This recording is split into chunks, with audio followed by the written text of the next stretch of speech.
A lot of this isn't going to make sense to you, and I'm sorry about that. I'm just going to start at the beginning, with the house.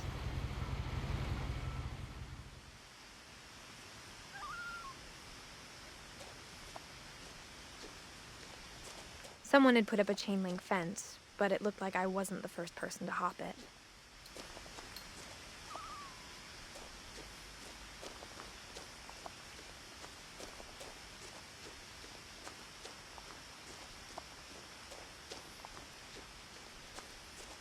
I lived here until I was 11, but I wasn't allowed inside half the rooms.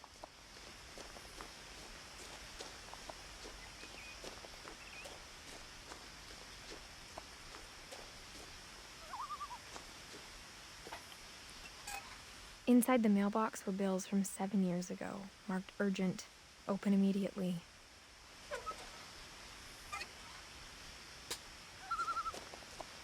I hadn't been back since my brother Lewis's funeral.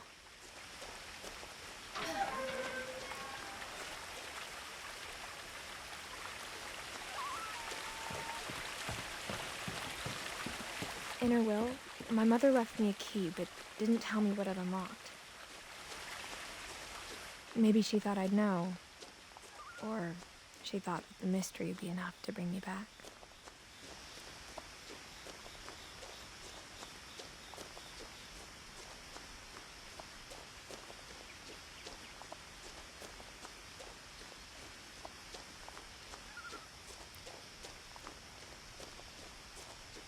No one had driven this way in a long time, but I saw a few hoof prints.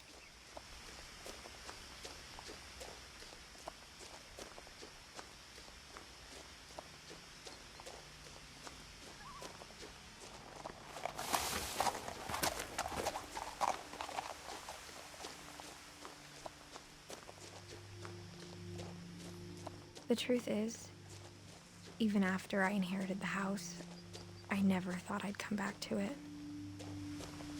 But now I had questions about my family that only the house knew the answers to.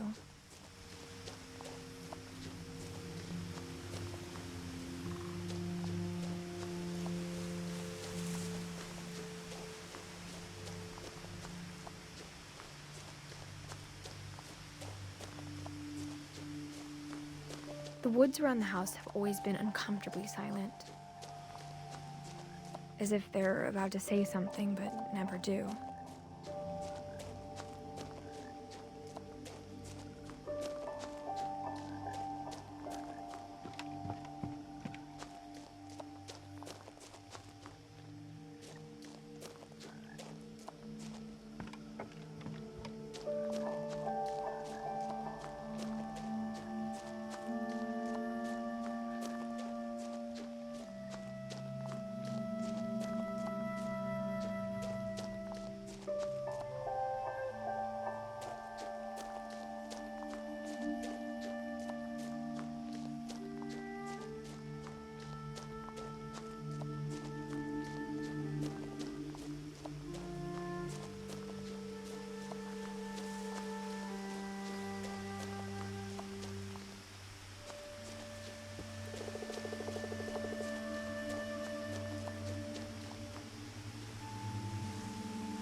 The house was exactly like I remembered it, the way I'd been dreaming about it.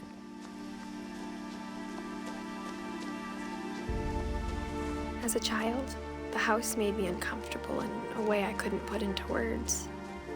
Now, as a 17-year-old, I knew exactly what those words were. I was afraid of the house.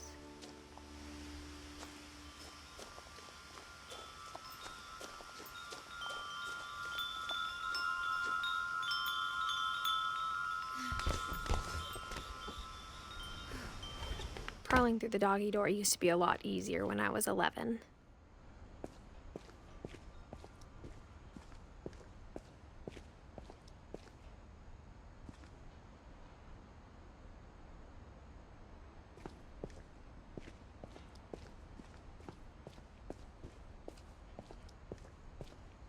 For the first time in years, I felt like I was home. But instead of a family, there were just memories of one.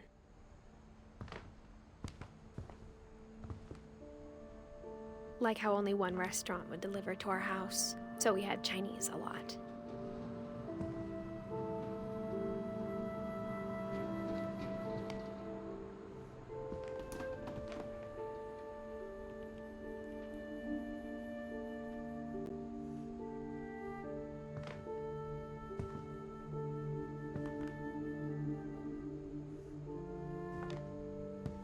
Or how after Lewis started working at the cannery, we all got sick of eating salmon. Except our cat, Molly.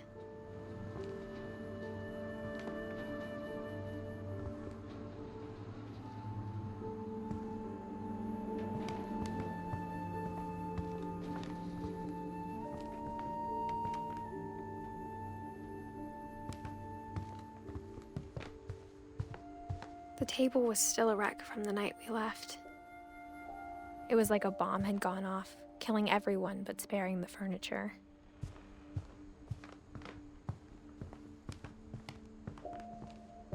My mom was the only one of us who could imagine Great-Grandma Edie living in a nursing home.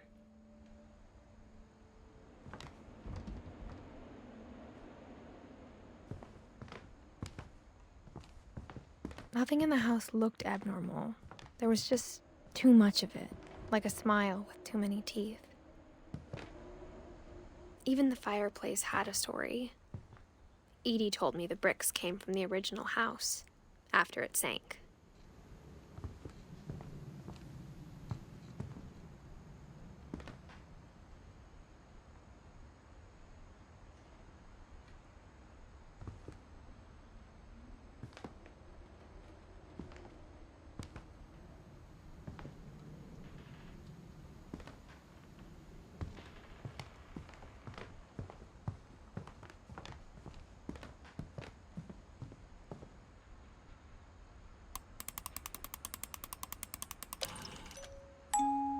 Great-Grandpa Sven built a music box for Barbara, along with the rest of the house.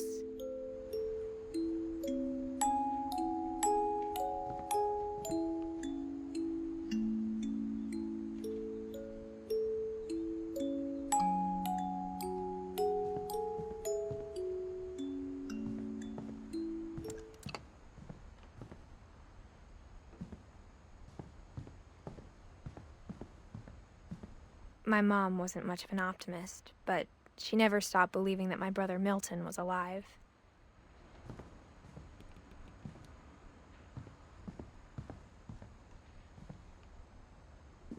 After Milton disappeared, Mom sealed up all the bedrooms. Then Edie retaliated and drilled peepholes.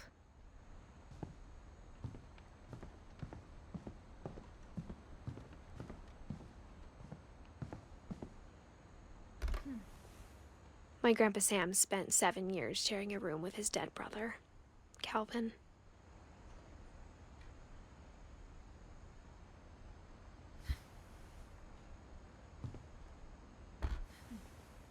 As a kid, I just assumed every house had peepholes and sealed rooms you weren't allowed inside of.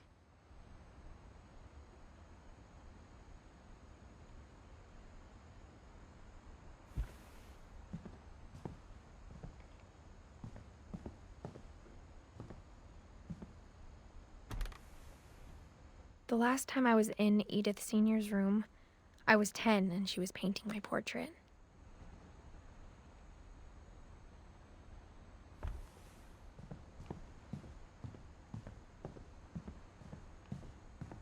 Whenever people ask me about my family, the first thing they always want to know about is Barbara.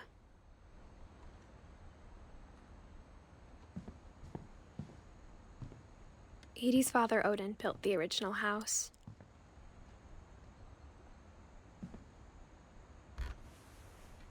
Barbara was a child star for 2 years, until America grew out of it.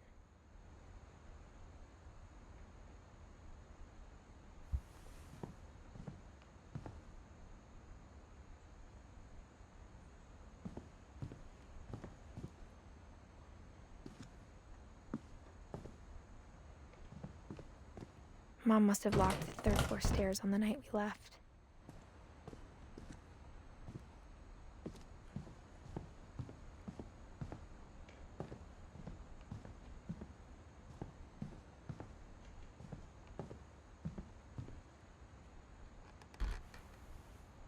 Molly always seemed like a girl I could imagine being friends with, if she hadn't died in 1947.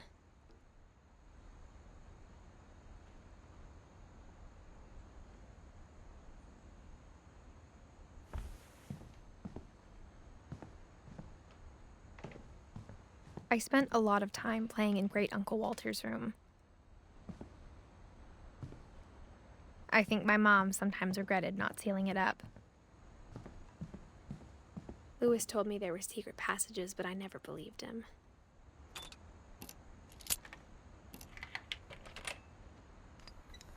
Turns out, my mom was really good at keeping secrets. Now it was time to find out what my mom had been afraid of. From the paintings on the wall, it was clear my brother Milton had been here before me. Reading this, maybe it sounds like I had a plan. But I had no idea what was behind that door.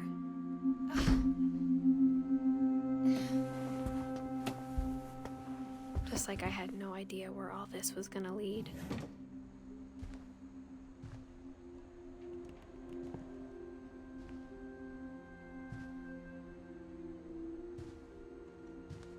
I grew up looking at Molly's room through the peephole.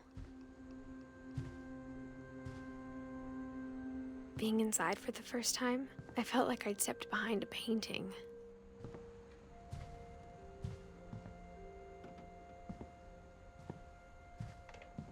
I got the sense Edie had spent a lot of time here, before my mom sealed the doors.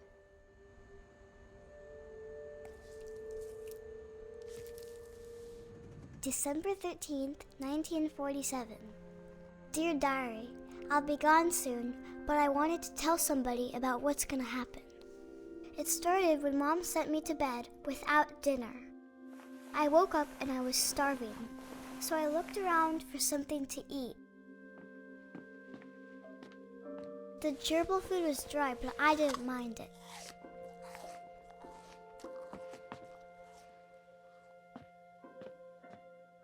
My Halloween candy was all gone.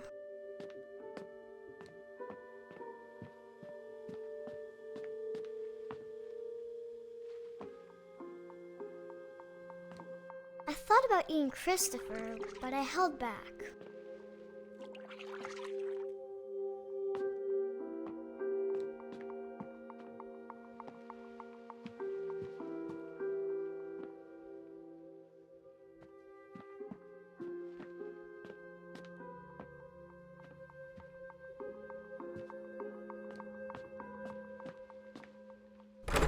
Mom, can I come out now? Sweetheart, it's late. Go to sleep.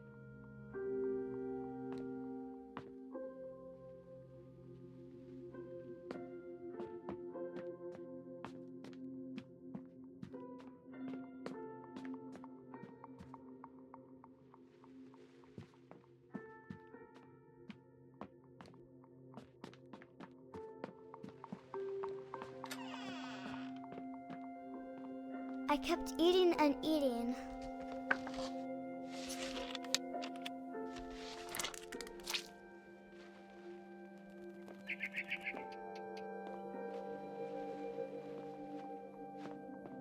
I ate a lot of things that night.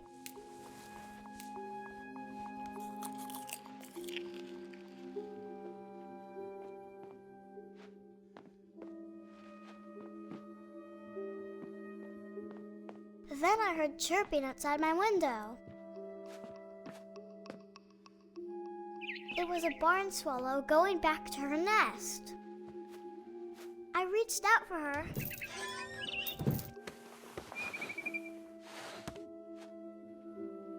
And suddenly, I was a cat.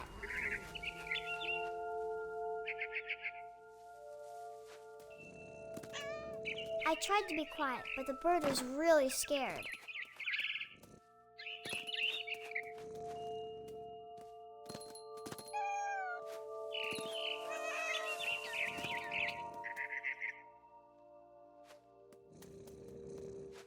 Mom and Dad didn't even look at me.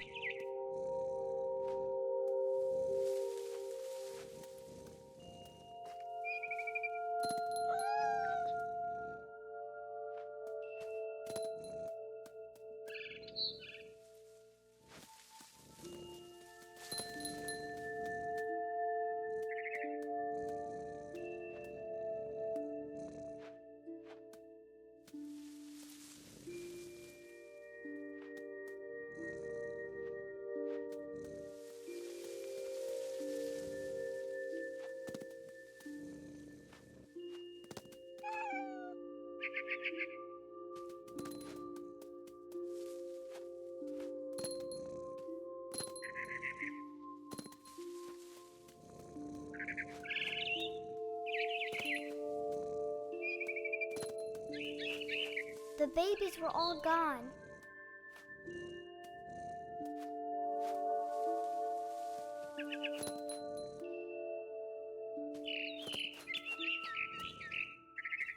I jumped and I almost got her.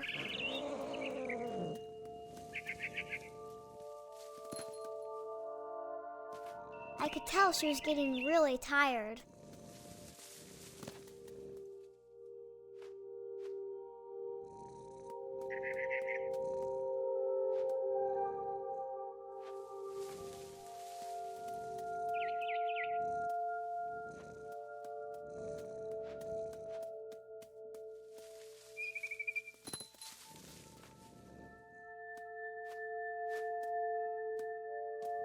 Now I was up in the big tree. I promised Dad I wouldn't climb it anymore. All I cared about was eating that mama bird. I gobbled her up. And suddenly, I was an owl. First, all I heard was the wind. Then I heard little teeth nibbling in the grass.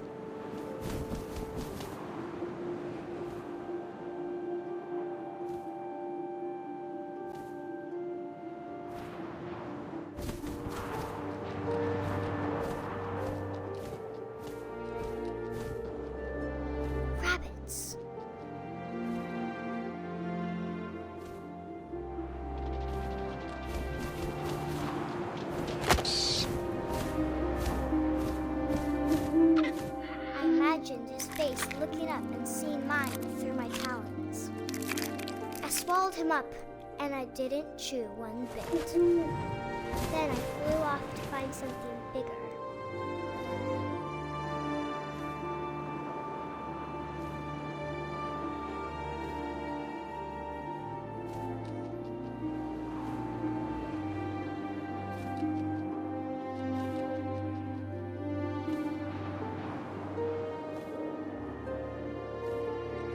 A mama rabbit.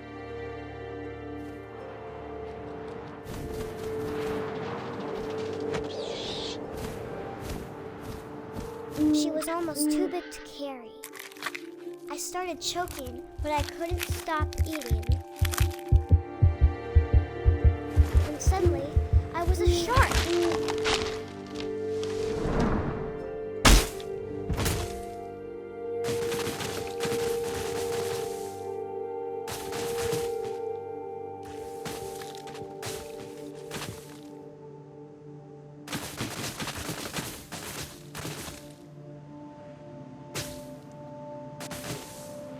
I rolled off a cliff and into the ocean. Now, I was hungrier than ever.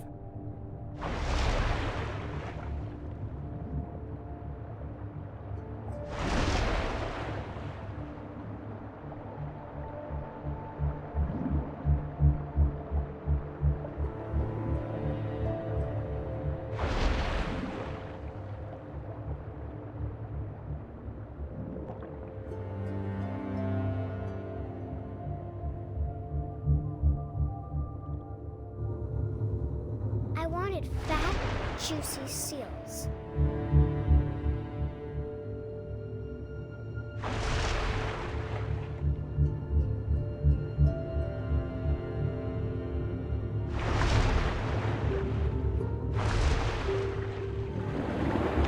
I tore off her flipper, and it tasted really good.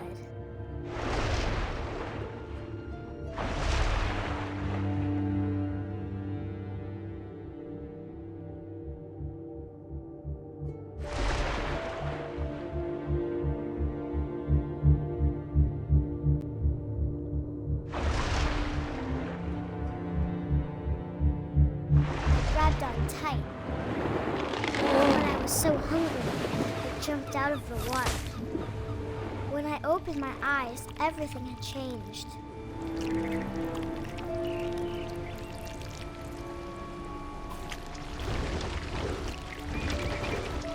Now I was a monster, and I smelled people everywhere.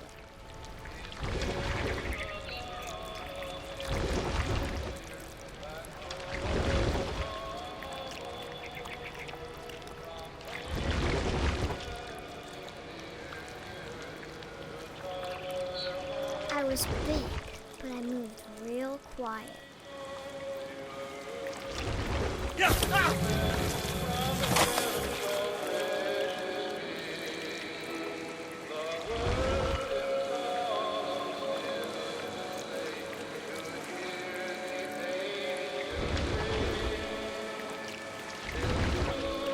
I wanted to stop, but also I didn't.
I was still hungry. And across the water, I smelled something new. Something I had to have, so I swam towards it.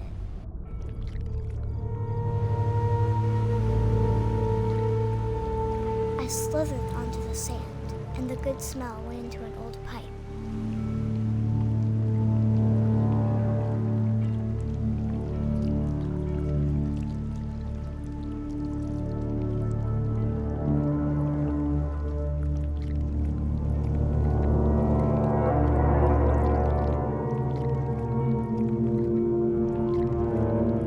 Closer and closer.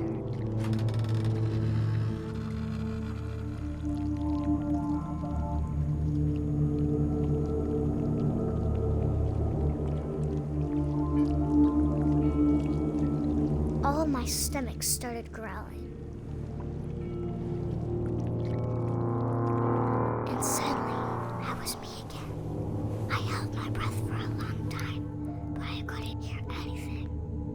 I think it's waiting for me to fall asleep. But it's not going to wait much longer. It needs to feed, and we both know I will be delicious.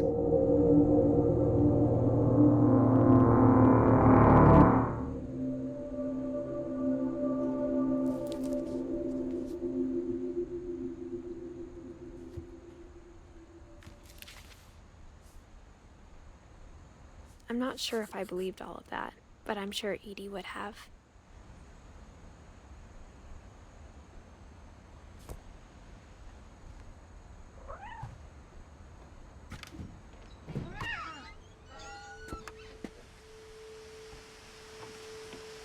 This will be obvious later, but my mom never told me any of these stories. Edie would have, but Mom didn't like bringing up the past. Though, when we adopted a stray kitten, she was the one who named it Molly.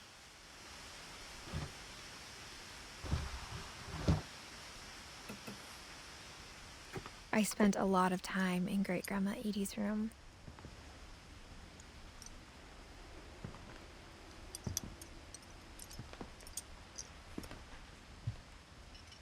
Louis died a week before we left, but Edie had already started to memorialize him.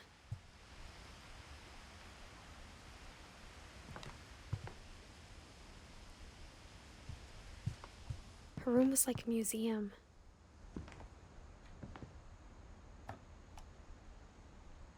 For 500 years, the Finches have been famous throughout Norway for their fortune and misfortune.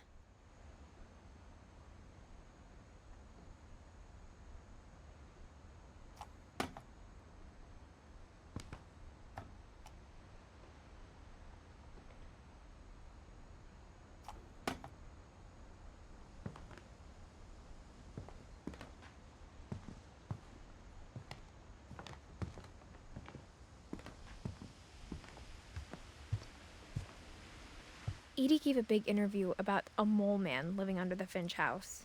My mom was furious. I hadn't thought of myself as Edith Jr. for a long, long time.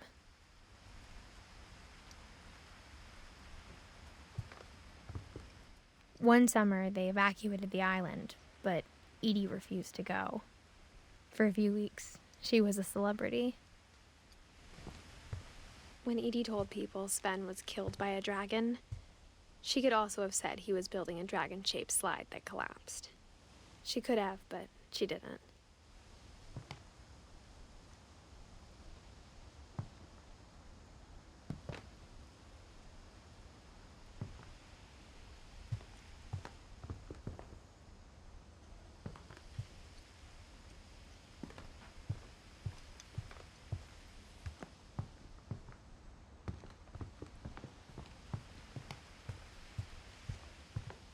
Even in her 90s, sometimes Edie seemed a lot younger than my mother.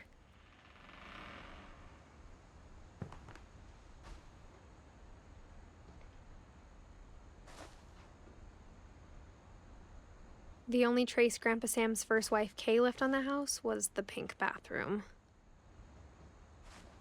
It was a pretty big trace.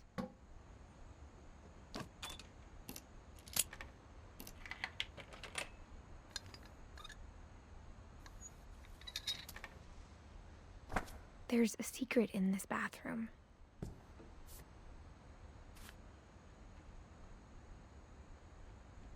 It's in the last place you would look.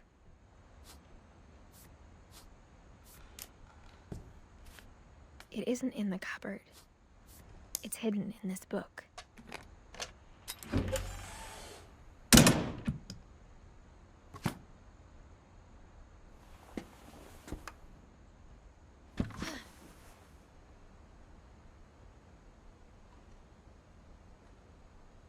Sven gave Sam an old camera he'd refurbished. He never put it down.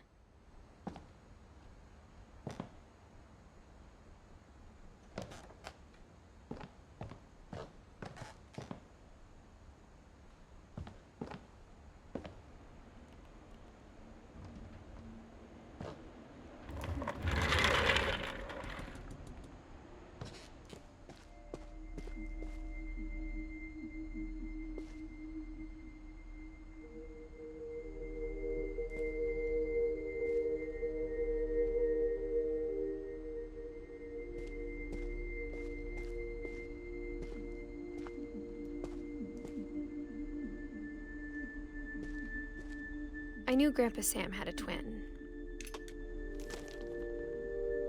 and that he never talked about him.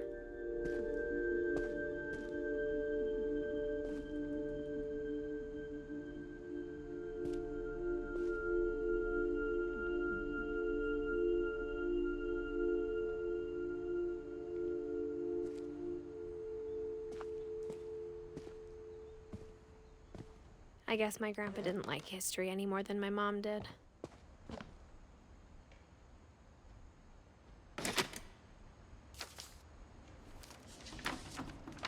How I Want to Remember My Brother by Sam Finch.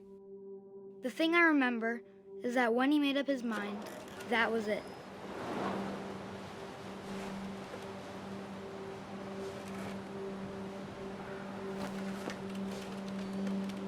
My brother said he'd die before he ate another mushroom, and he did.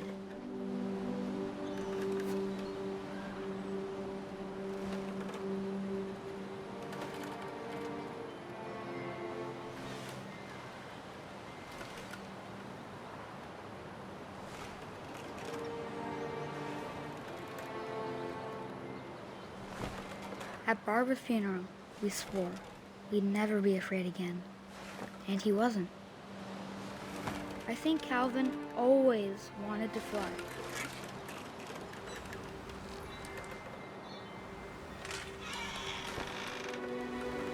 Sam, Calvin, dinner's ready. Coming! But that day, he finally made up his mind to do it. I told him going around was impossible. Maybe if I hadn't said that,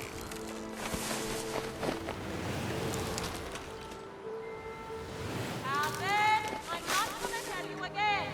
maybe if the wind hadn't picked up, then maybe he'd still be here. But I doubt it. I think he'd already made up his mind. That's what I want to remember about my brother.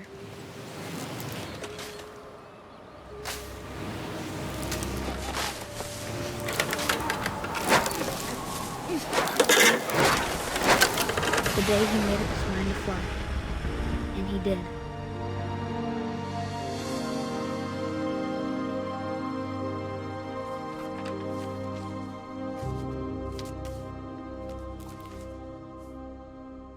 Calvin's story felt strangely familiar. When I was younger, I remember trying to do the exact same thing.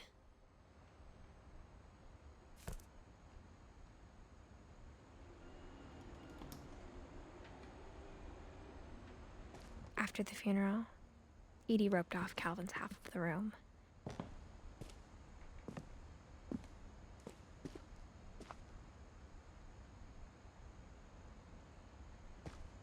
Mom said Grandpa Sam enlisted at 18 and never set foot in the room again.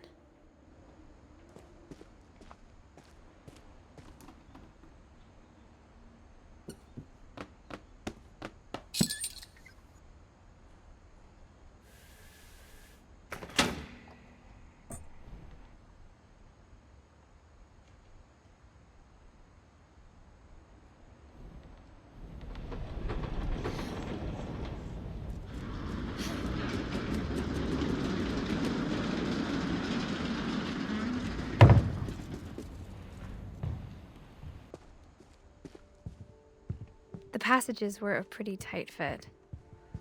They'd obviously been built for smaller hands and bellies.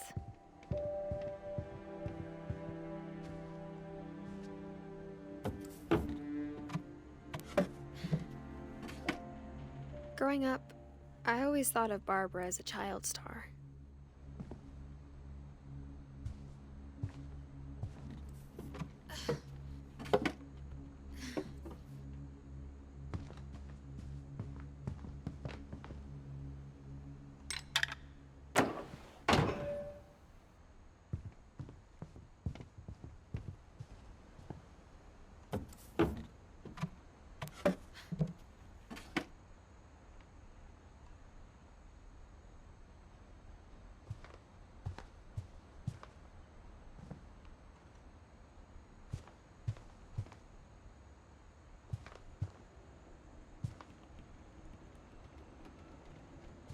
I never thought about how hard it must have been for her afterwards.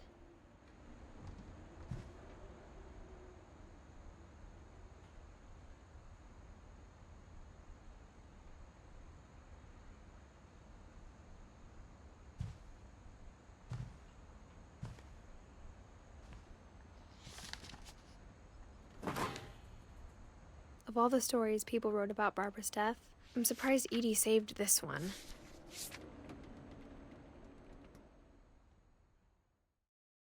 Old Jack here with another ghastly tale inspired by America's most unfortunate family. I'm calling it The Surprise Ending of Barbara Finch.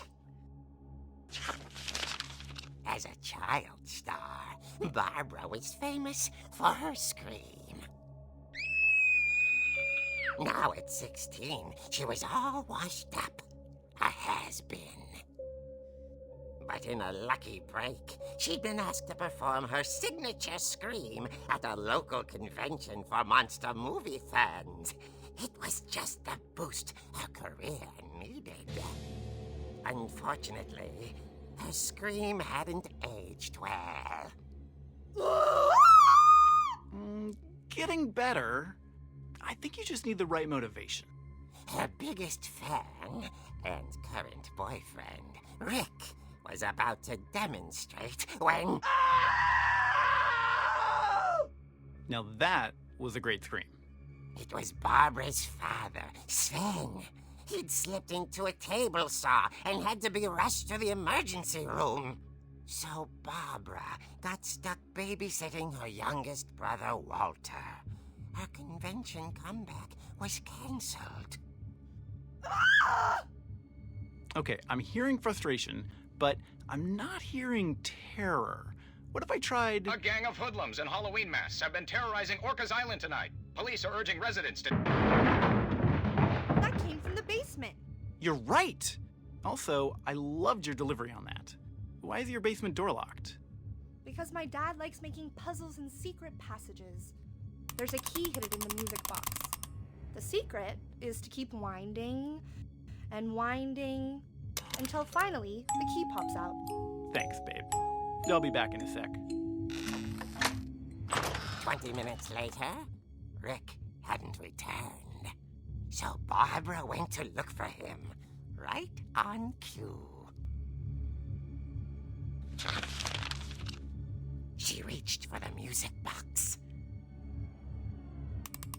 And as she wound the key, she listened for Rick, but the house was silent.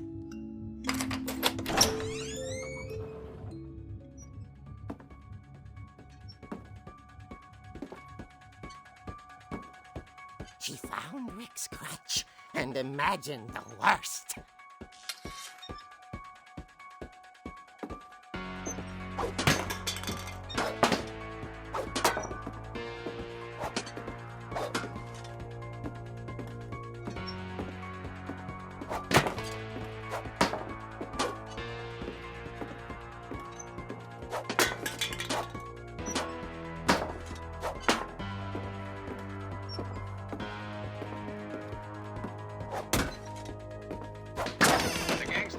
Infamous Hookman killer, Dr. Carl Hamill, who impaled and then ate his family 10 years ago tonight.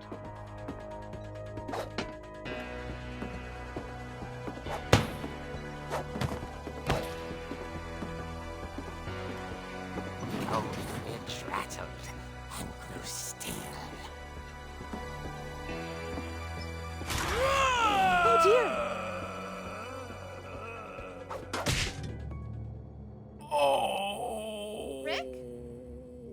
Barb, relax. I was just trying to scare you to help you find your scream. Well, I'm not scared, Rick.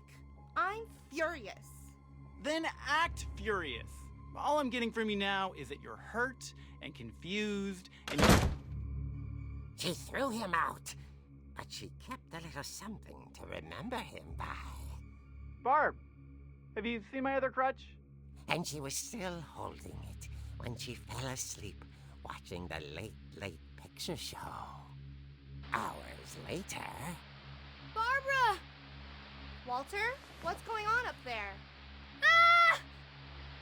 Okay, I'm coming up, but if this is a trick, you're dead, Walter.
still on.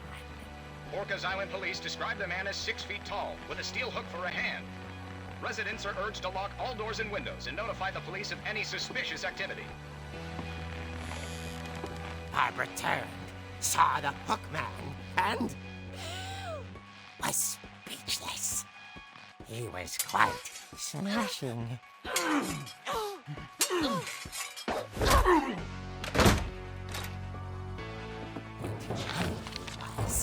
He couldn't get enough of Barbara.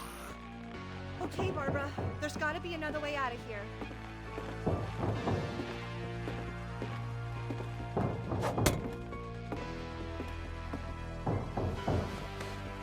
That night, she played her part beautifully.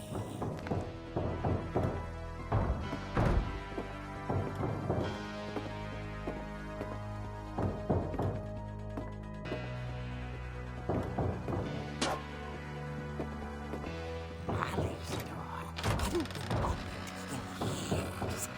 The hinges groaned.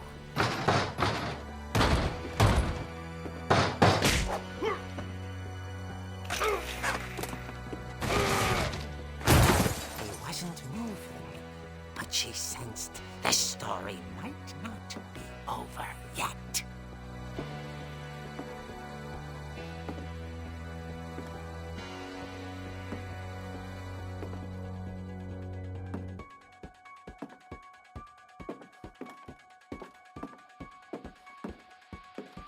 The hookman had vanished.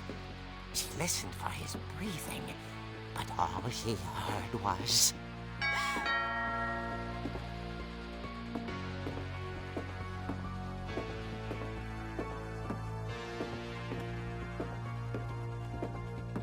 At the door, she heard whispering. It was coming from inside the house.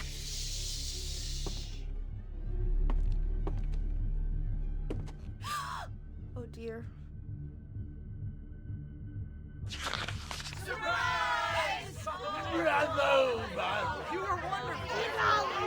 The monsters had come to surprise her. For Barbara, it was a dream come true. Then she saw what kind of monsters they were, and she realized what was about to happen. She was going to be famous.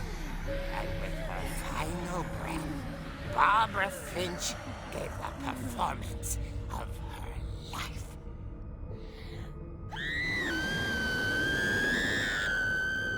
I wasn't there myself, but I hear Barbara was magnificent. Poor girl. She had a taste for stardom. But unfortunately, so did her fans. Of course, the police blamed it all on poor Rick, who disappeared the same night. And little Walter? Hiding under his bed the whole time. He took it all pretty hard, but that's another story. As for Barbara, tucked inside the music box is all they ever found of her. Her ear. Now that's what I call a real eerie tale.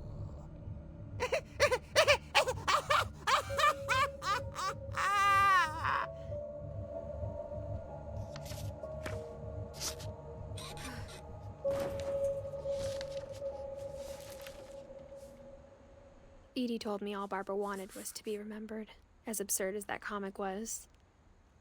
Maybe what Edie saw was a happy ending.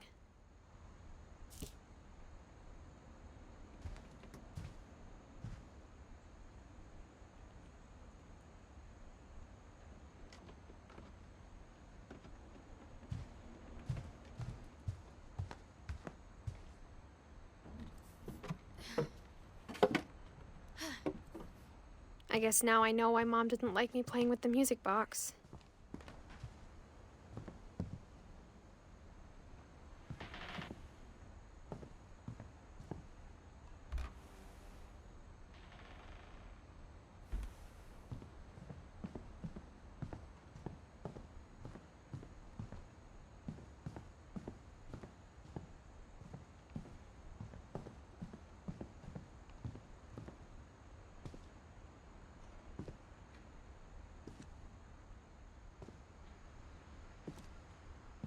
A lot of things got left behind in the whirlwind of that last night.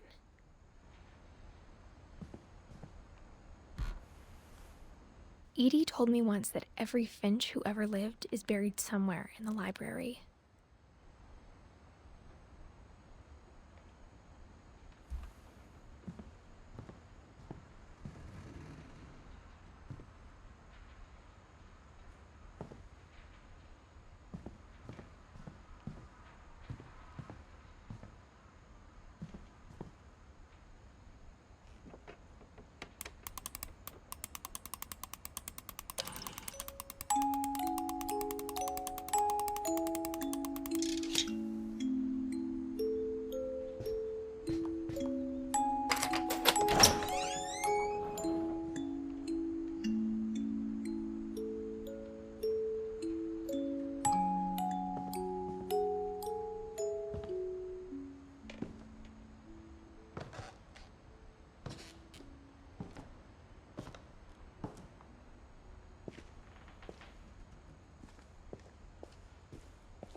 Mom said the basement was off limits, unless I wanted another tetanus shot.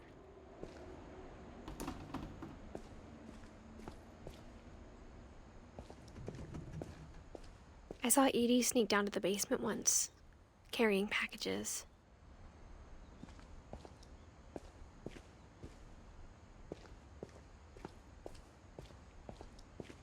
I thought maybe she was hiding presents. It turned out she was hiding a lot more than that.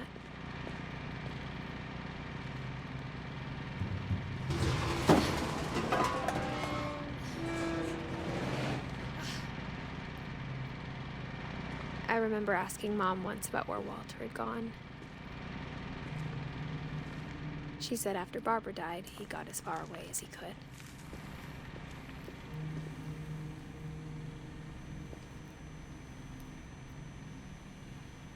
If there's a pattern in all these stories,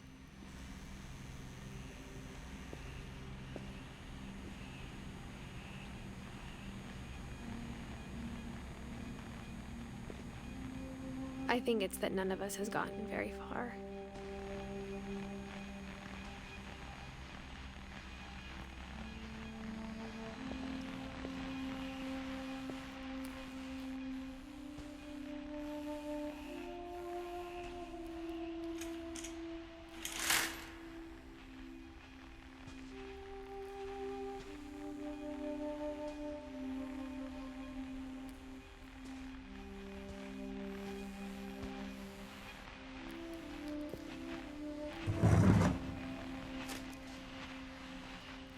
Goodbye, everyone.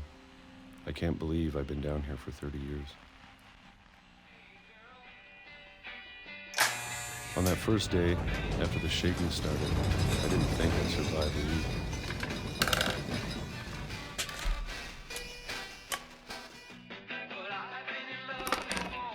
But after a few days, I settled into a routine. That's what kept me sane. Having a schedule, living for today. I always expected to be dead tomorrow. But if you wait long enough, you get used to anything.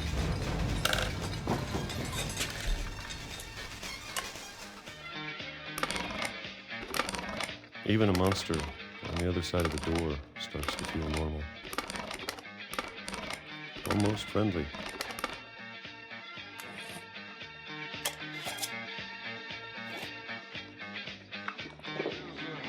And then one day, everything just stopped.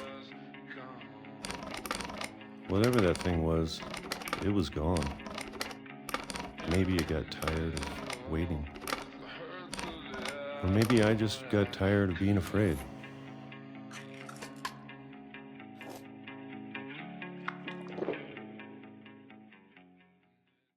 It's been a week now, the longest in 30 years. I'm done waiting. I have to leave. Well, I still can.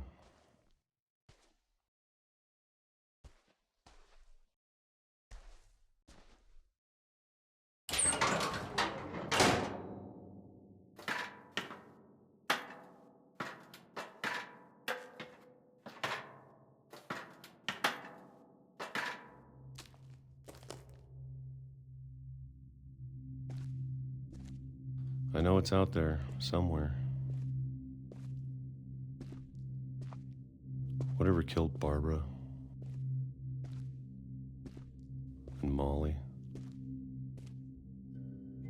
and Calvin. Maybe this is all a mistake.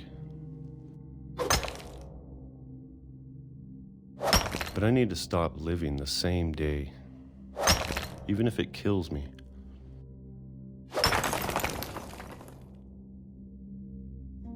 Whatever's out there, I want you to know I'm ready for it.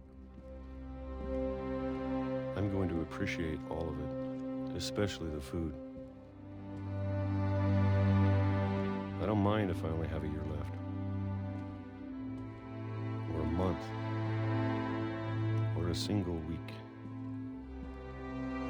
I'd be happy with one new day.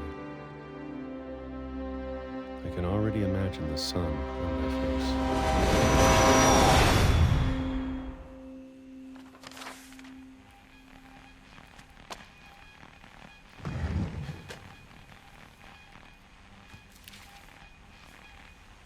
Walter died when I was 6. I can't believe my mom never told me he was down here.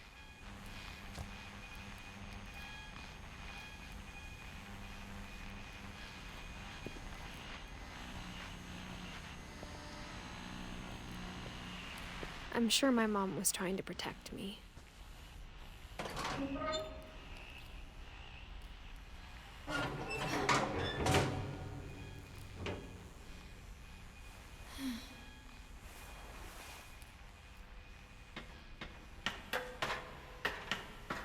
Maybe she was afraid I'd end up like Walter.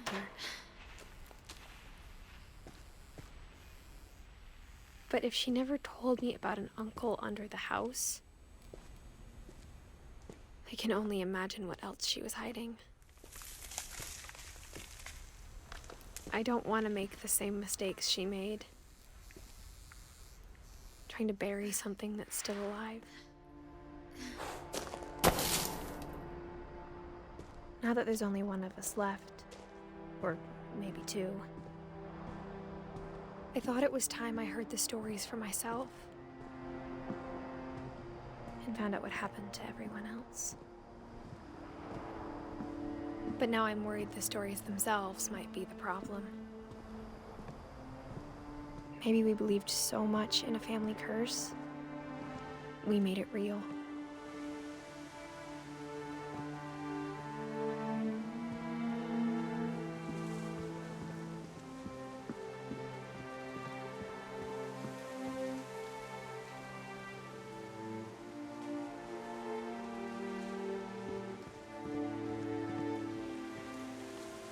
I don't know if I should even be writing this.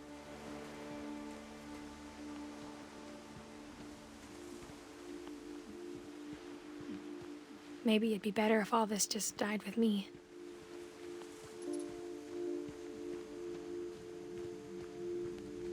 But I thought you should know about your family.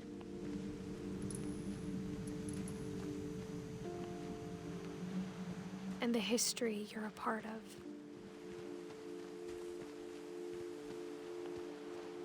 Though to be honest, I feel as lost as you probably do right now.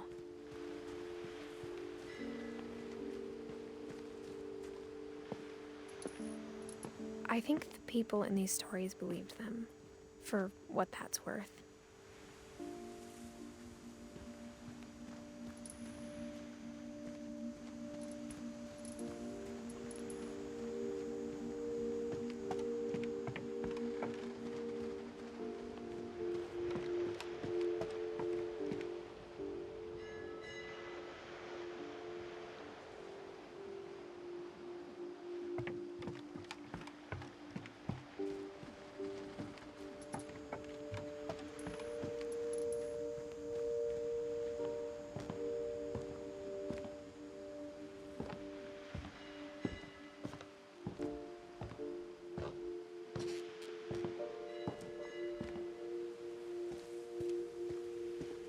you look at the house, that history of imagination and stubbornness and madness, any of it seems possible.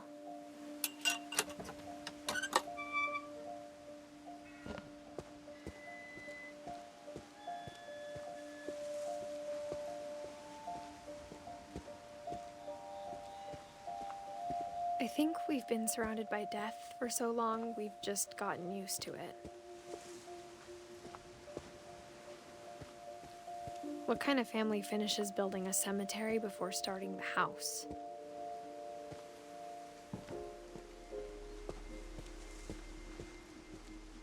It's embarrassing for me to admit this, but the pet cemetery made me more uncomfortable than the human one. 3 of the gerbils were mine, and 2 had been my fault.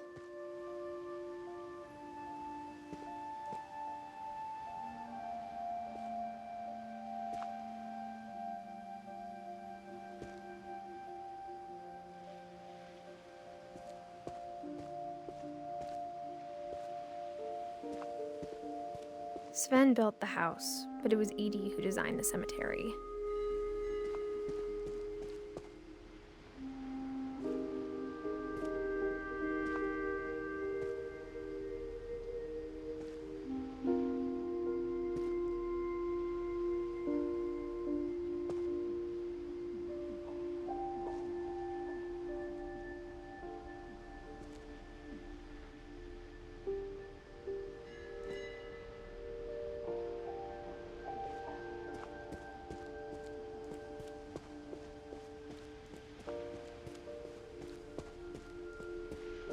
I'm sure Odin's monument had been Edie's idea.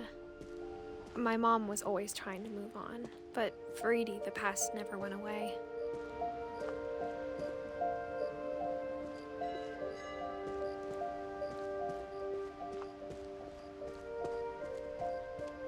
She could see it poking out of the water at low tide.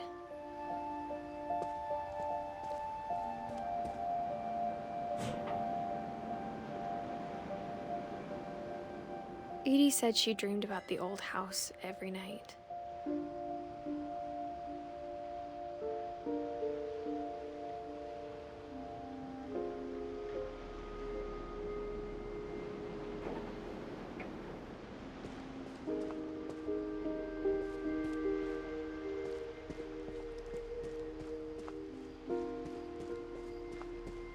Edie's side was always easier for me to understand. But the older I get, the more I can see where my mom was coming from. Her dad had been pretty strict, but it wasn't enough to save her brothers. She was just trying to do better.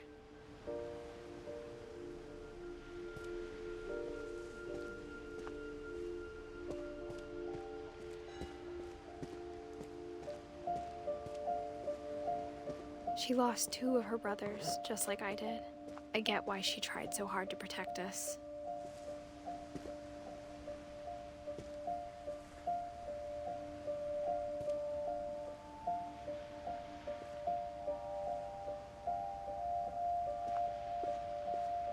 We never found Milton's body, so my mom insisted we were putting up a monument, not a tombstone.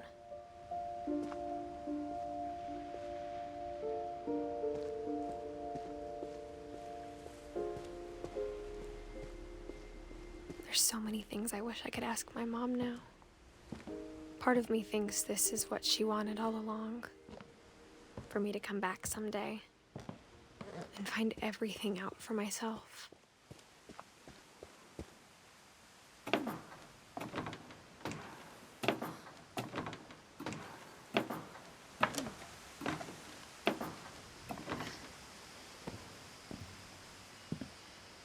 But looking back on it now,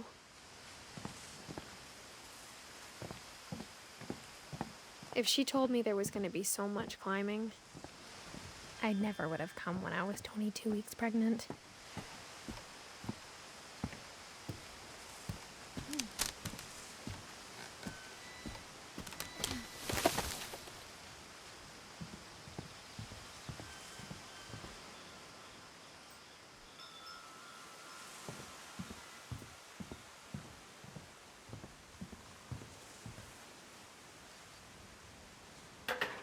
I never met Grandpa Sam, but I think he and my mom had a lot in common.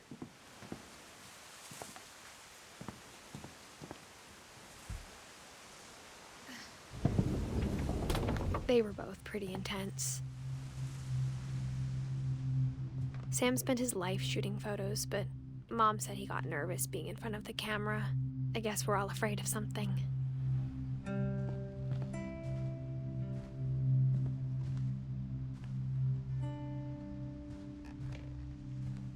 Instead of hiding from death, Sam seemed to go out of his way to meet it.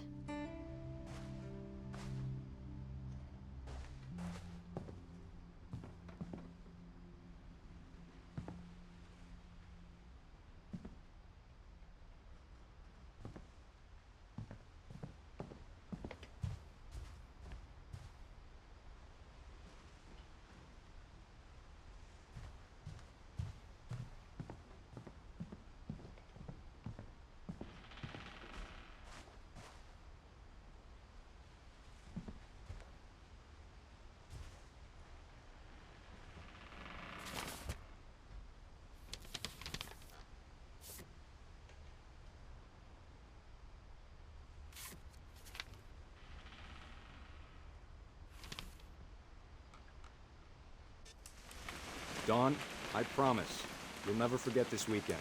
Yes, sir. These memories are gonna last a lifetime. What? Am I gonna have to shoot anything? It's a hunting trip, Dawn. Shooting is strongly encouraged. It's too early, Dad.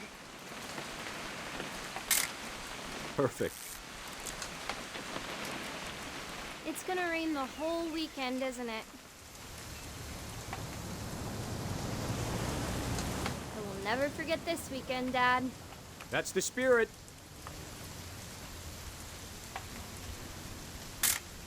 Okay, got it.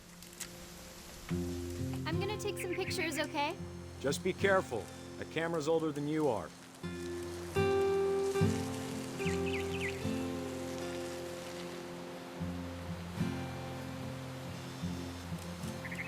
Definitely should not have drunk all that coffee. Hey! That's a keeper. I'm just saying, I'm not always gonna be here, Dawn. You'll need to remember this stuff, if you want to survive. I'll be fine, Dad. You know who else thought he was gonna be fine? Some guy who died. Dawn, I'm being serious. I know, Dad. You're always serious. Doesn't being out here make you want to chill out? Well, to tell you the truth, I haven't been out here in 20 years. Dad! Good eyes, Dawn.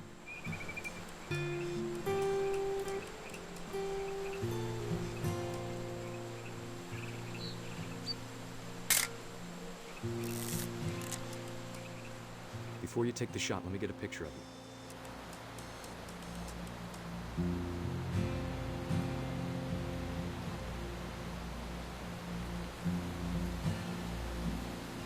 Dad, I...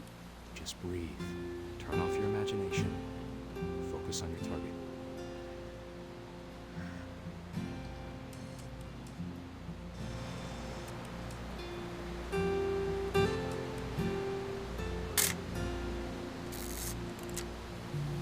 Let me get behind you.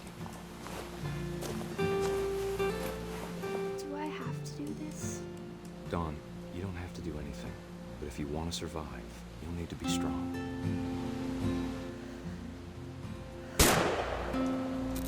Great shot, Dawn!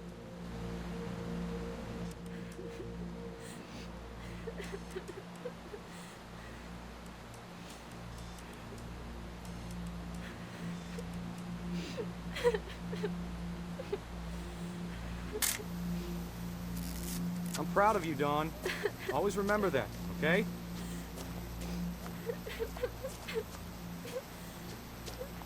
Dad, it's twitching. I think That's it's totally so... normal, Dawn. Just focus on the camera. Try not to think about... Dad!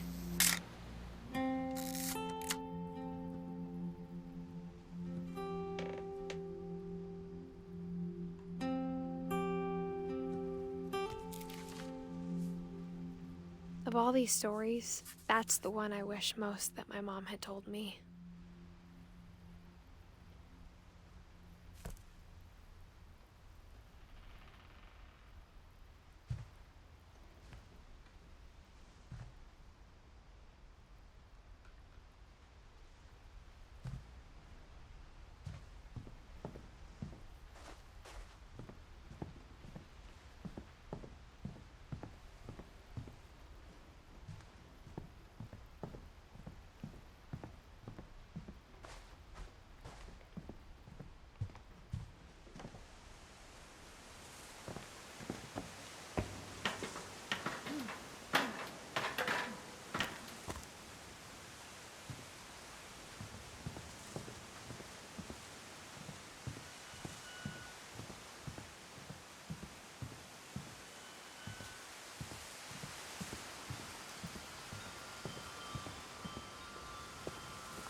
After Sam died, my mom and Edie got really close.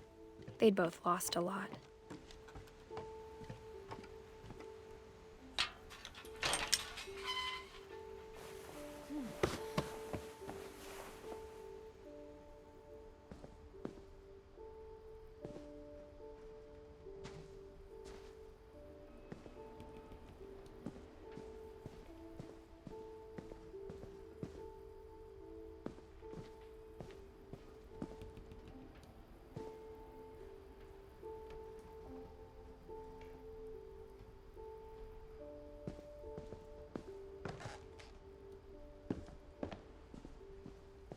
I can't imagine my mom ever writing poetry, and yet...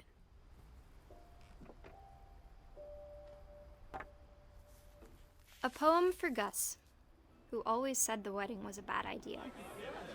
Our father never hit us kids, at least not very hard, before the day my brother said with teenage disregard that he'd be dead before he'd see a wedding in our yard.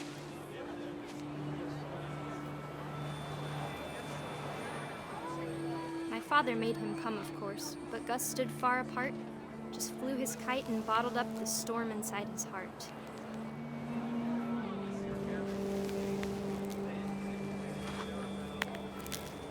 I tried to talk him out of it, but though he'd never met her, "We don't need a stepmom," were the words that I now pronounce you husband and wife.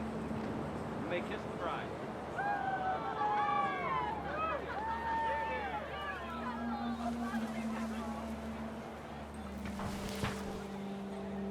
When the time for photos came, Dad ordered him to come here. But Gus declined, and as a sign held up his middle finger.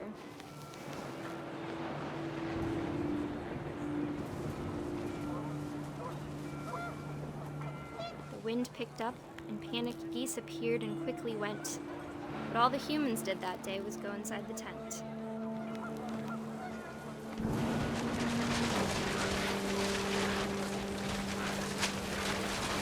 The rain came down in buckets then, but no one seemed afraid that nature might destroy the tent our dad had crudely made.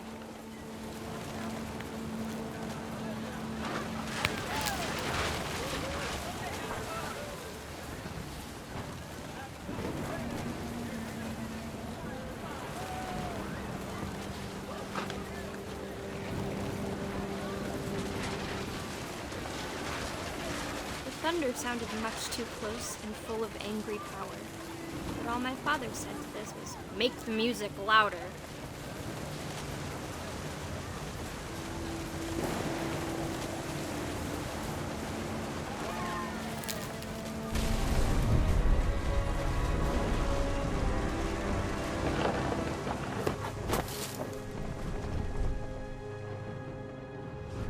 I wish that I could truly say I thought about you on that day.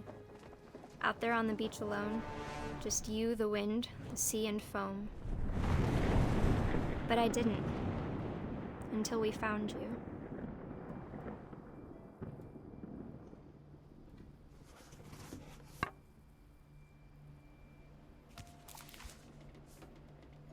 She never talked about him, but Mom told me once if I was a boy, they were going to name me Gus.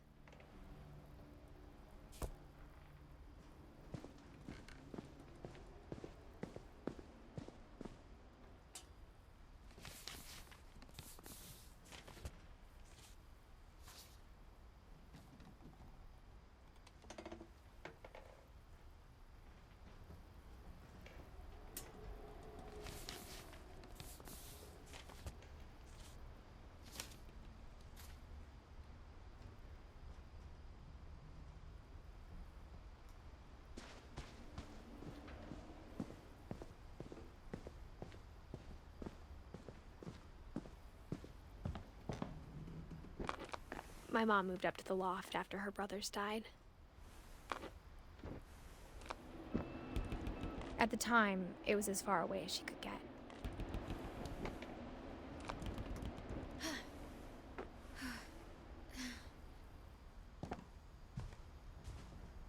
I can't imagine what it was like for her to lose 2 sons after she'd already lost 2 brothers. She spent a summer building houses in Calcutta, where she met my dad, Sanjay.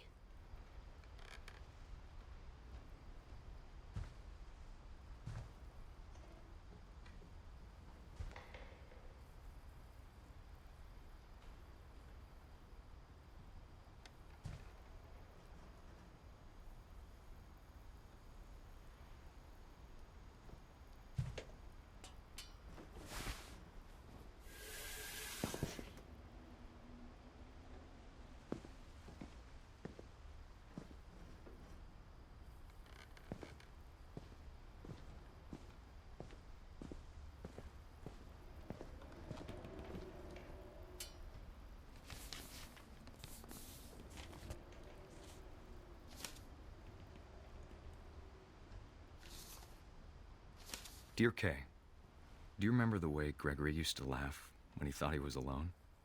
Like something funny was happening, but only he could see it. I think he saw things the rest of us don't.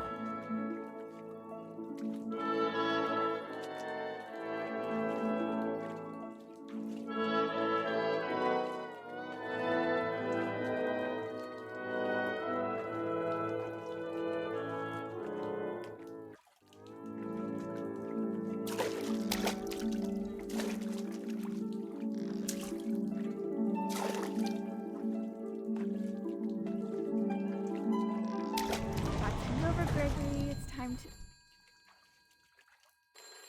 Hold on, sweetie. Hello? Sam, I told you I don't want to talk right now. I wonder what he saw. What his world was like.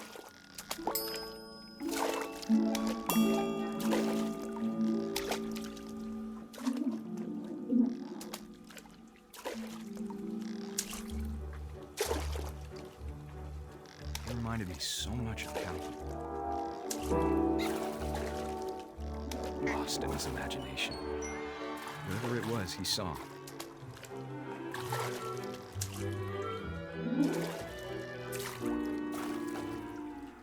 It sure made him happy.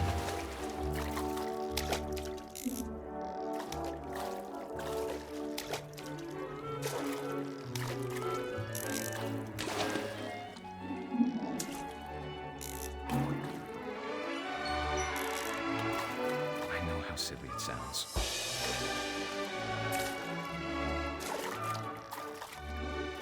But I worried about a baby being too happy. But I could feel him slipping away. Sorry about that, Gregory. I know you did everything you could. Maybe if I hadn't called that night.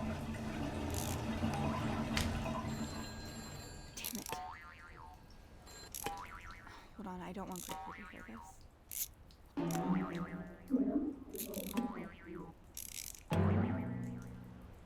I wish he could have told us about the world he saw.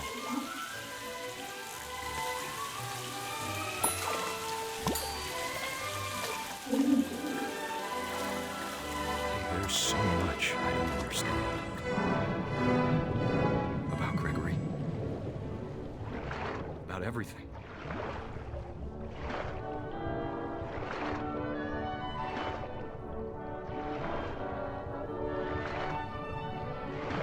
But I know what happened wasn't your fault.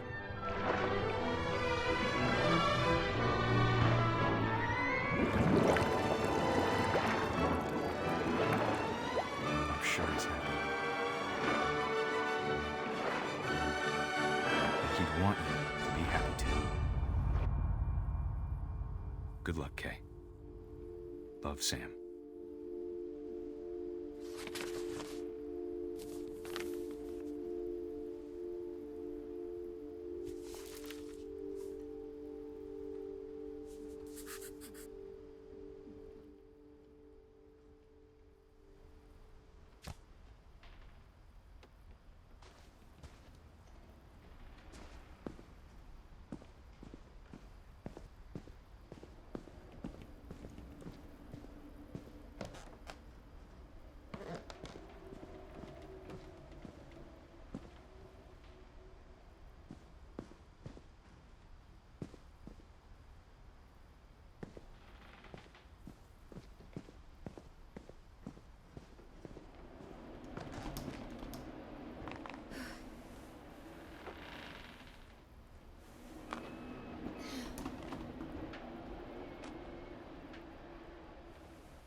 My mom moved to India a week after graduation and got a job teaching English.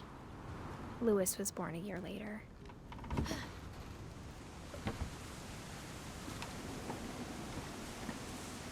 When my dad died, I don't think Mom knew where else to go. I'm sure Edie was happy to have her back. And to see kids in the house again.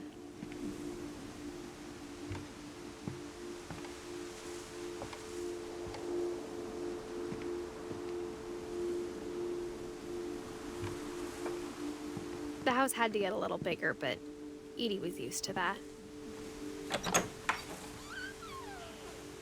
And for a while, things were good. Almost normal.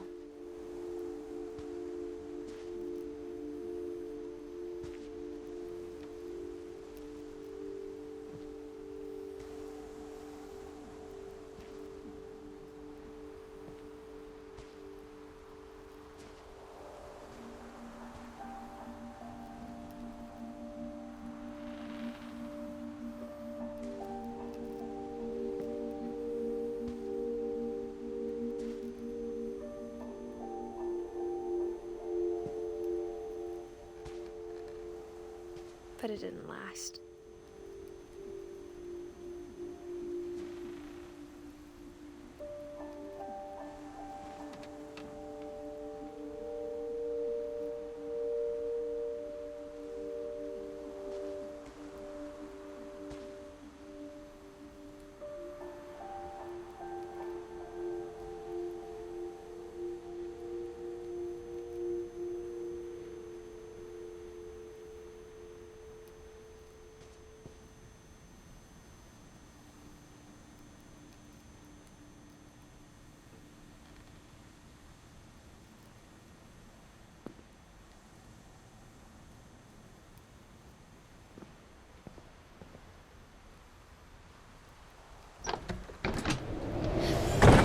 The beginning of the end was Milton's 10th birthday, when Edie gave him a castle.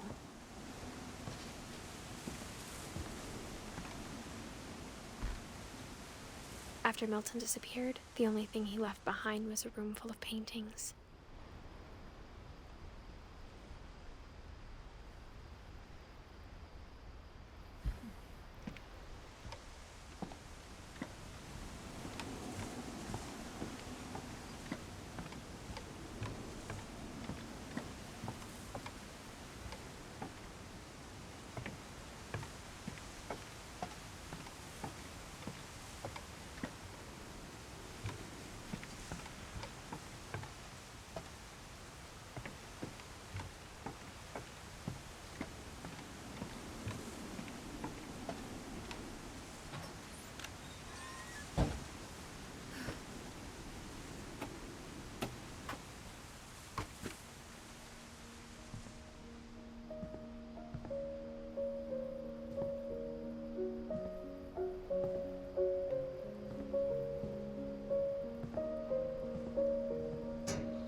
Milton Finch in The Magic Paintbrush.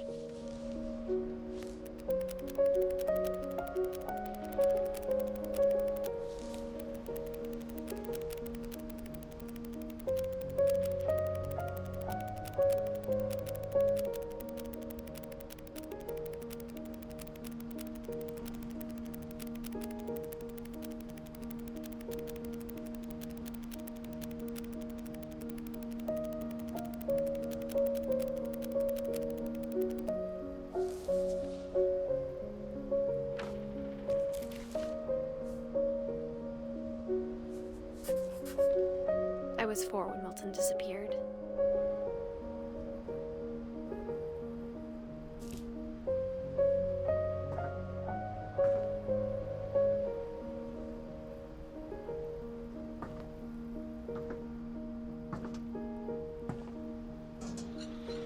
Mom spent months searching for my brother.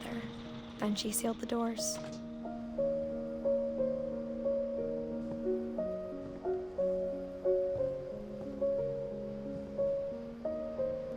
Whatever Milton had found in the house, Mom didn't want it getting out.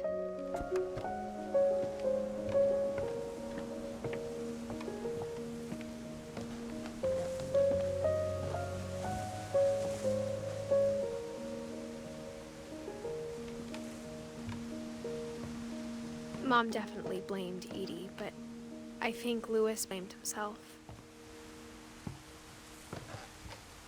After he graduated, he just spent more and more time in his room, until Mom got him a job at the cannery. Everyone always told me to stay out of Louis's room, except Louis.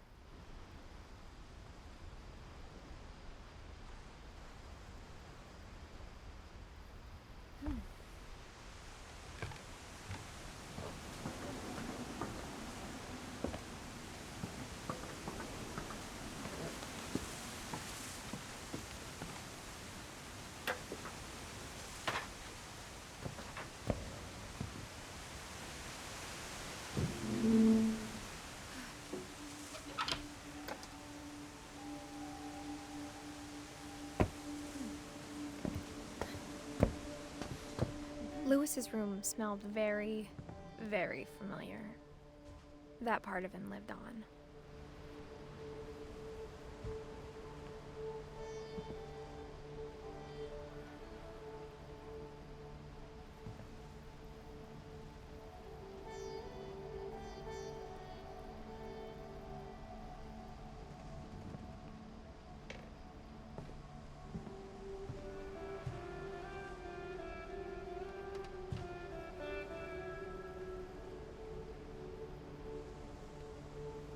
He was so proud of being Indian. I think for him, it was a way to be something other than just a Finch.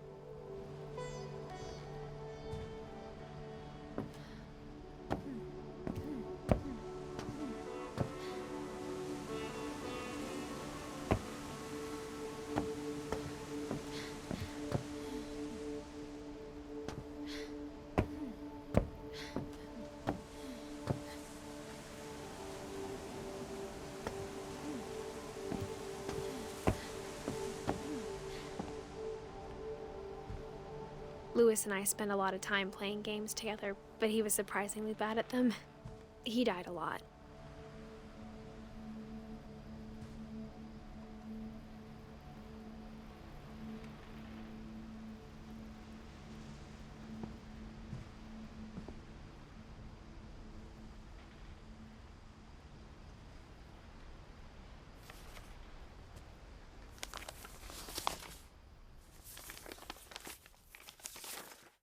Dear Mrs. Finch, as Louis's psychiatrist, I can understand your desire for an explanation. As I see it, the trouble began in January, shortly after we convinced your son to seek treatment for substance abuse. Newly sober, I believe Louis first noticed the monotony of his daily life.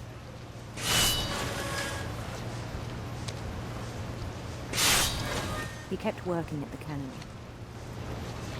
but he withdrew part of himself. In our sessions, I saw the same behavior. His mind began to wander. I asked him to describe it. He said he started small, imagining a labyrinth. He'd feel his way about. Then something moved. Bats. And toads. And things that have not names. He knew it was all in his head. But he took it very seriously. I had hoped he'd find himself.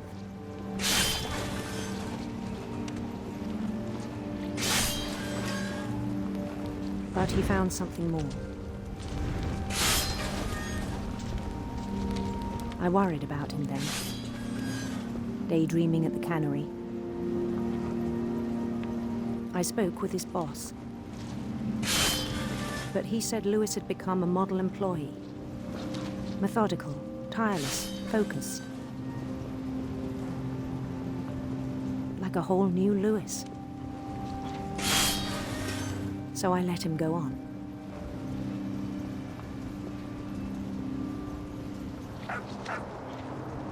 I even encouraged him. It seemed very promising at first.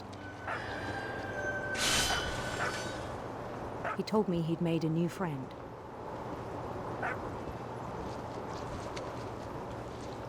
On the edge of a city he named Lewis Topia. He built the city up slowly, brick by brick.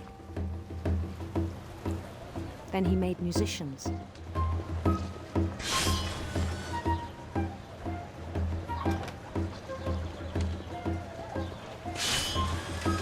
And songs for them to play. He talked about starting a band. And he was always humming something. Every day his imagination grew stronger.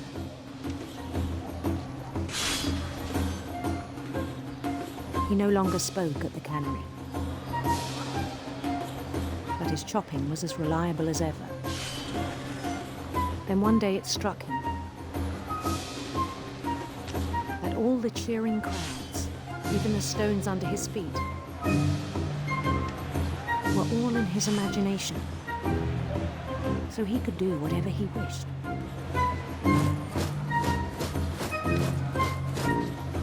He held an election for mayor, and he won. They begged him to stay, but his mind was already wandering. It became a game for him.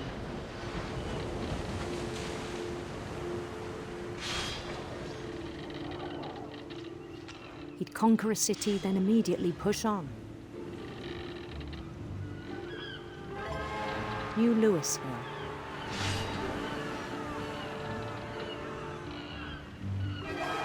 St. Louis. He started drifting away from our reality.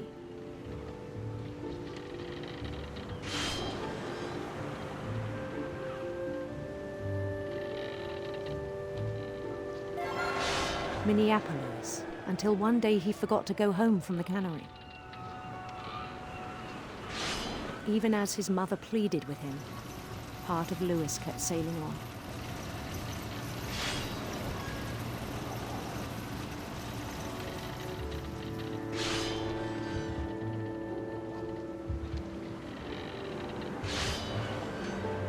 In Lewisburg, he heard rumors of a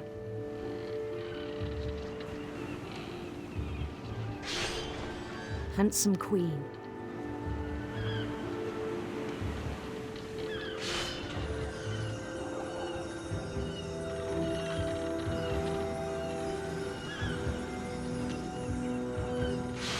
The queen was on her own quest for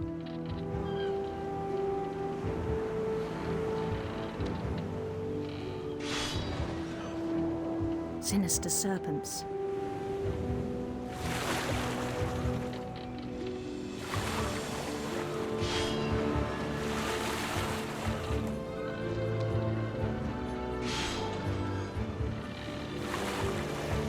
He followed the sound of her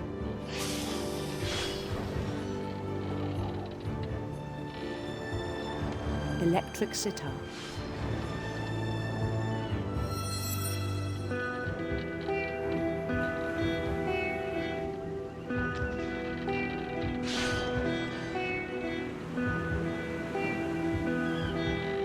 His chase led him to a golden palace east of the sun and west of the moon.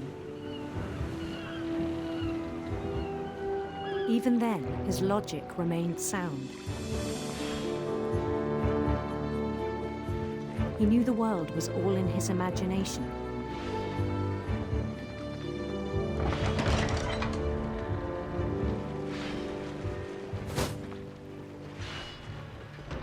but he was so proud of having created it. In his own eyes, he'd become something greater than a king.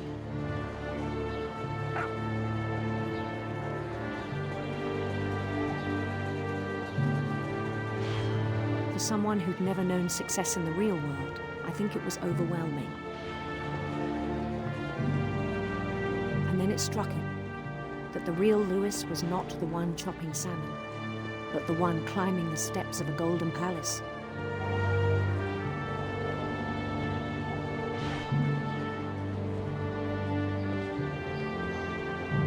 My imagination is as real as my body, he told me.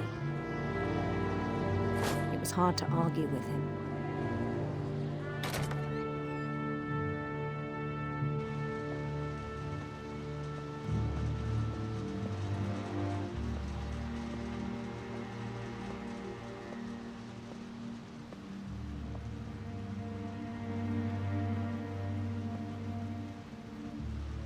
We began to forget the world we know.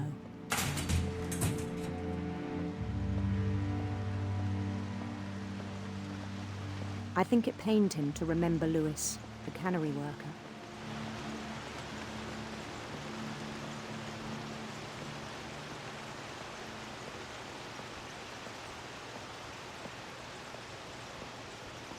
He began to despise the man with a royal contempt.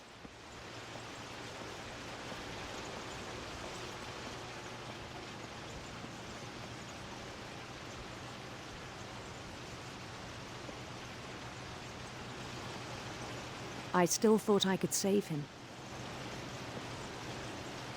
Even after he said he was being crowned king over all the lands of wonder. The palace would be packed with his companions.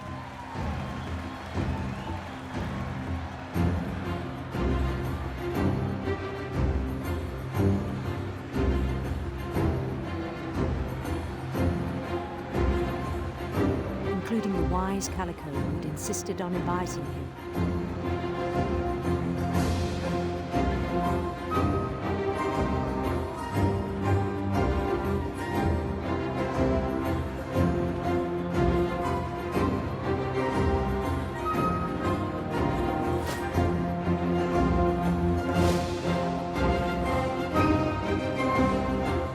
His queen waited, holding his crown.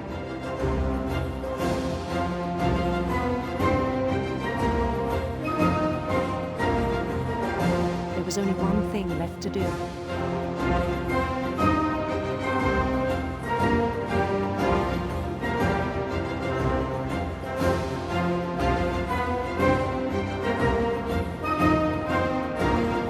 Bend down his head.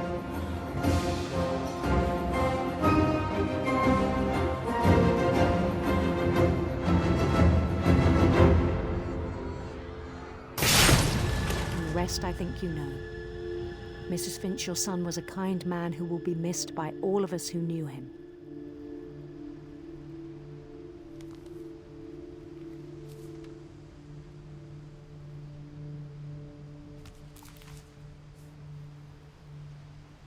My brother was really cool. I wish you could have met him.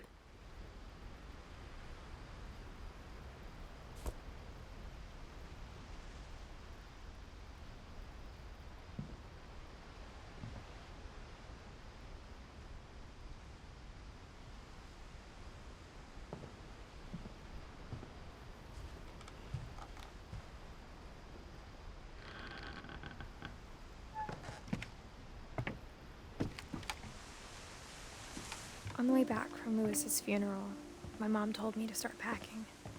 She waited until the day before we left to tell Edie.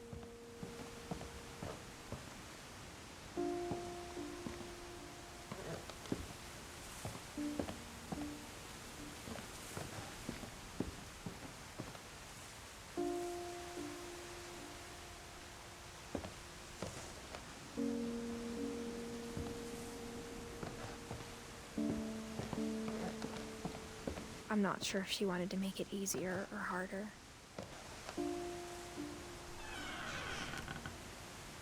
I wish we'd stayed.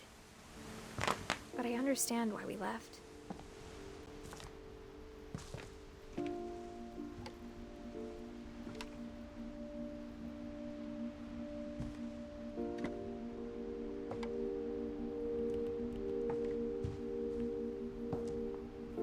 my mom ended up leaving everything behind.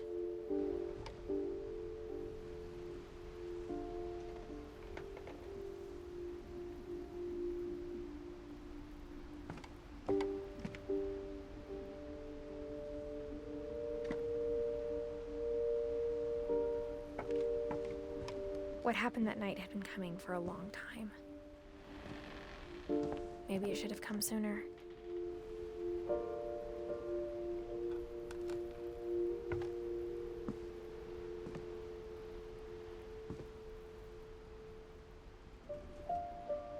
But it had to end one way or another. All that's left now is to tell you about that last night.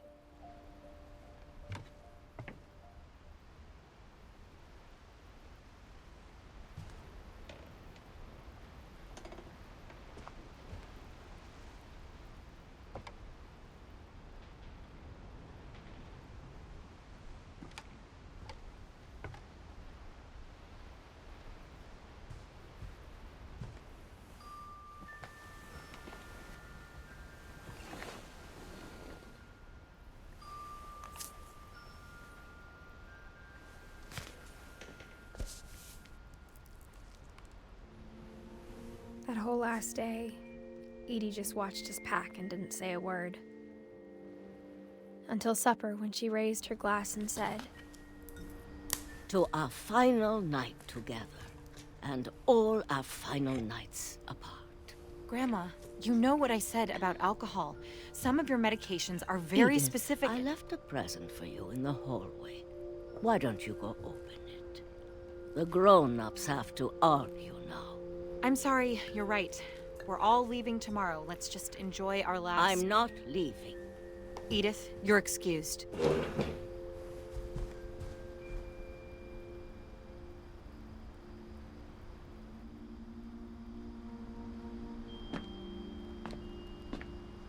The power had been shut off that morning, but Edie always had plenty of candles. When my mom sealed the library, I don't think she knew about the other entrance. Or that Edie had a key to it.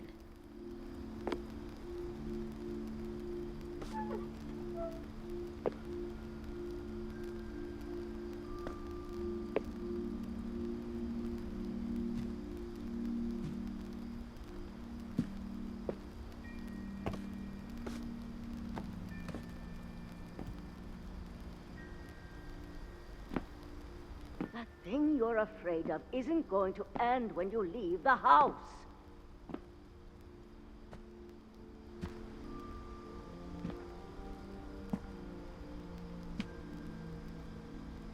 Edith has a right to know these stories. My children are dead because of your stories. I think it's best if Edith and I leave tonight. We'll have the nursing home send a van for you in the morning, okay?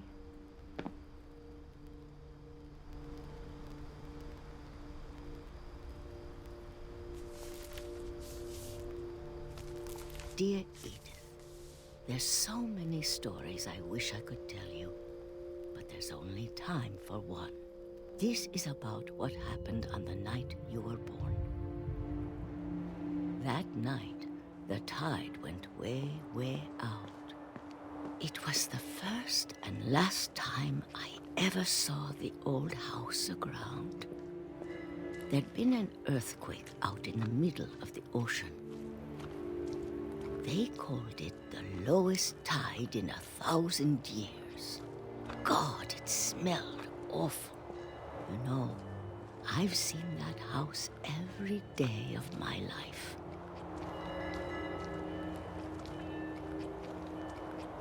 But I never thought I'd go back to it.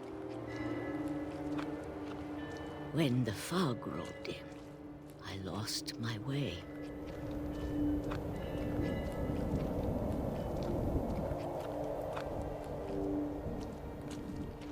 I got turned around.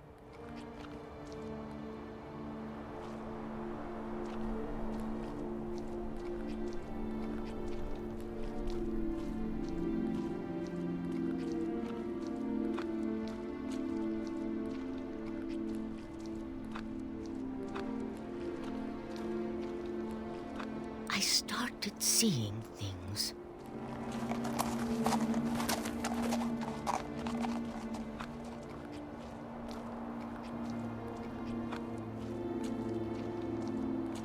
Things I'd forgotten had ever existed.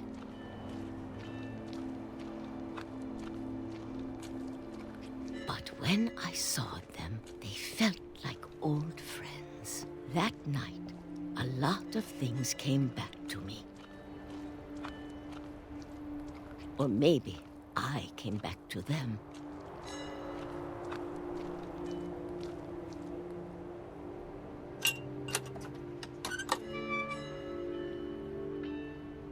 Things I can't explain, but that I need you to try and... Edith, what are you doing in here? It's mine. Edith!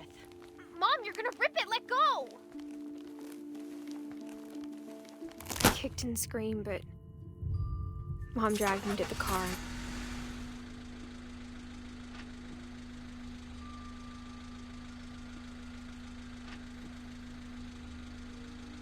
I never saw Great-Grandma Edie again.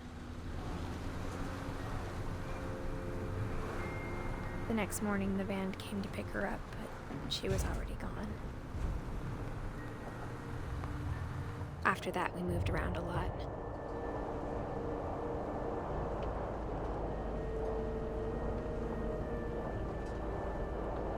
We both tried to make the best of it.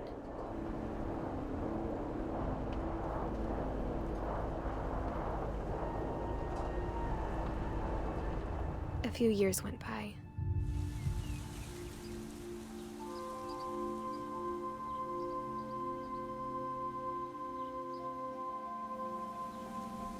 My mom didn't like to talk about it, but she started getting sick a lot.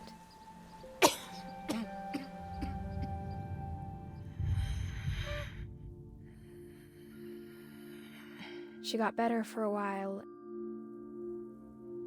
and then she didn't. And then I was alone.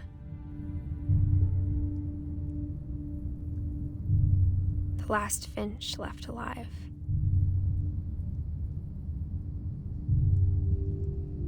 Until I found out about you. I'm still not sure what to tell you about all this. If we lived forever, maybe we'd have time to understand things. But as it is, I think the best we can do is try to open our eyes.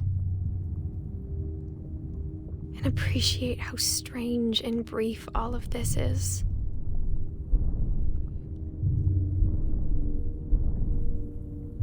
This journal was supposed to be for you. But now I hope you'll never see it. I just want to meet you. And tell you all these stories myself. But I guess if you're reading this now, things didn't work out that way.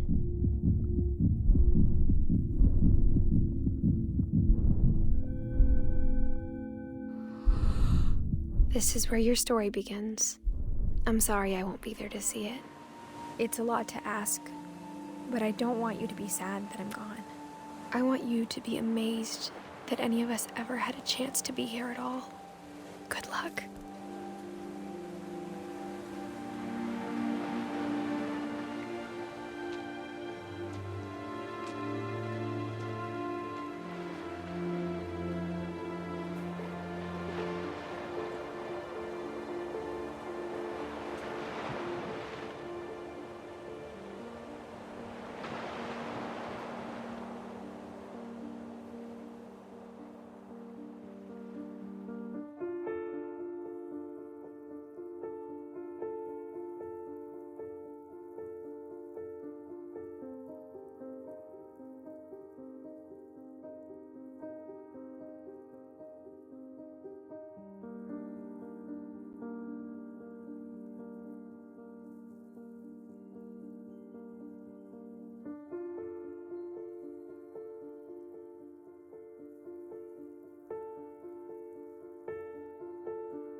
Her room was like a museum.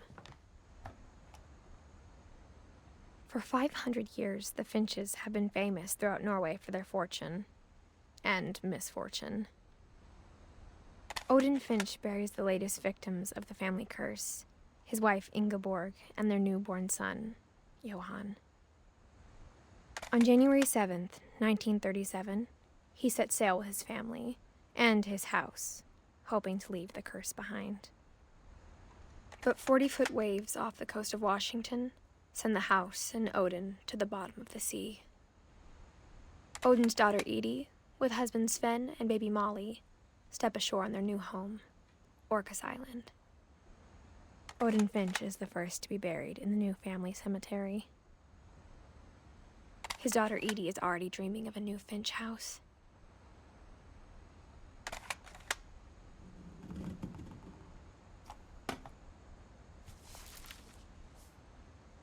Whatever's wrong with this family, it goes back a long ways.